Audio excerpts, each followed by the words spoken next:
ओम श्री गुरुवे नमः। ज्ञान गीता के फिटनेस विद योगा में आपका हार्दिक अभिनंदन। आज के फिटनेस विद योगा में हम बात करेंगे ब्रीदिंग तकनीक के बारे में। आज हम में से अधिकांश लोगों को सही तरीके से सांस लेना नहीं आता, जिसकी वजह से हमारे फेफड़ों में ऑक्सीजन सही तरह से नहीं पहुंचती, जिस कारण से तरह तरह की बीमारियां और परेशानियां शरीर को घेर लेती हैं। इन्हीं परेशानियों का हल ढूंढने के लिए आपको लिए चलते हैं योगा एक्सपर्ट नमिता के पास।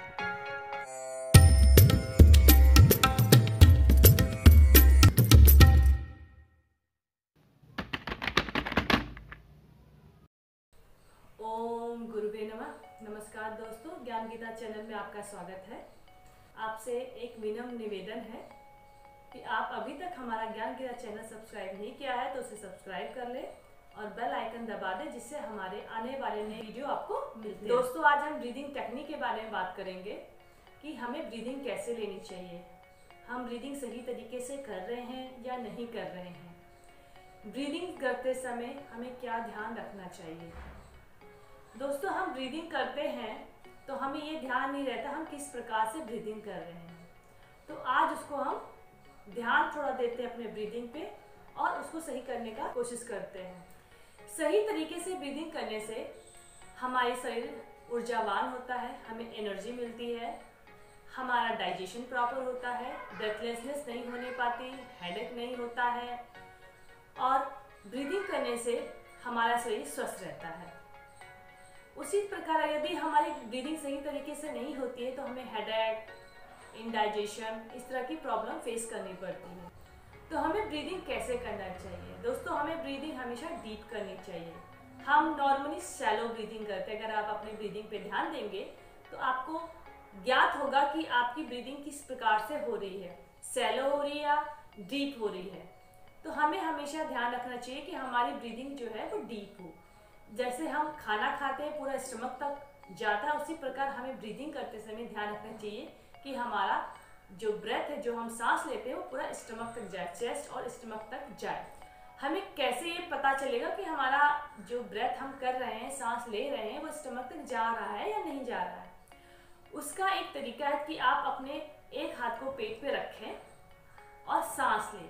सांस लेते समय आप जैसे जैसे सांस लेते जाते हैं और आपका पेट बाहर निकलता जाएगा, सांस जैसे जैसे आप छोड़ते जाएंगे आपका पेट अंदर तक जाता जाएगा। इनहेल करते हुए आपका स्टमक बाहर और एक्सहेल करते हुए स्टमक अंदर। अगर इस तरह से आपकी ब्रीदिंग हो रही है तो आपकी ब्रीदिंग सही तरीके से हो रही है। इसकी प्रैक्टिस जिसकी नहीं हो पाई वो इसकी प्रैक्टिस कैसे करें? उसके लिए हमें एक स्थान पे आप बैठ जाइए और आपका पूरा ध्यान आपके स्टमक पर होगा। आपकी कमर सीधी, अगर आपको बैठते हुए कमर में दर्द हो रहा है तो आप कुशन का यूज कर सकते हैं या किसी बॉल का सहारा ले सकते हैं, बट आप ध्यान रखिए कि आपकी जो बैक है, आपकी स्पाइन है, वो सीधी है। आंखें बंद करें और आपका पूरा ध्यान स्टमक पर होना चाहिए। आप अपना एक हाथ पेट पे रखें, धीरे धीरे सांस लें, धीरे धीरे सांस छोड़ें, धीरे धीरे सांस लें, धीरे धीरे सांस छोड़ें, धीरे धीरे सांस लें, धीरे धीरे सांस छोड़ें। इस तरह की प्रैक्टिस यदि आप रोज करेंगे, आपको सिर्फ 5 मिनट का समय निकालना होगा, तो आपकी ब्रीदिंग सही हो जाएगी और आपको खुद भी ये महसूस होगा कि आपका शरीर जो है बहुत लाइट सा फील हो रहा है। आपकी बॉडी का जो हैवीनेस हो वो धीरे धीरे कम होता जाएगा। ब्रीदिंग सही तरीके करने से हमारा शरीर ऊर्जावान हो जाता है, हमें खुद भी एनर्जाइज फील होगा। ये आप समय के अनुसार जब आप ब्रीदिंग करते जाएंगे तो आपको खुद ही ये महसूस हो जाएगा कि आपका शरीर जो है वो एनर्जाइज रहता है, आपका स्मरण शक्ति तेज होता है, आपका कंसंट्रेशन पावर बढ़ती है, हमारा डाइजेशन प्रॉपर होता है।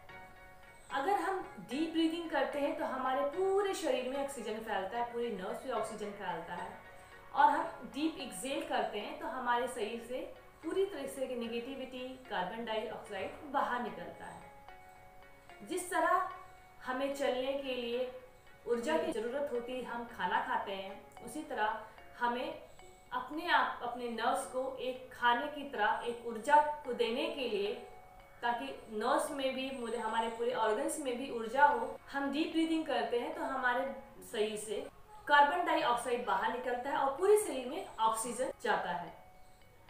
तो यदि हम ब्रीदिंग करते समय शैलो ब्रीदिंग करते हैं तो हमारे जो शरीर है उसमें पूरी तरह से ऑक्सीजन नहीं पहुंच पाता और ना पूरी तरीके से कार्बन डाइऑक्साइड बाहर निकलता है, जिसके कारण हमें लेजीनेस सा फील होता है और बॉडी हमेशा टायर्ड होती है और माइंड भी कंसंट्रेट नहीं कर पाता है किसी काम के लिए।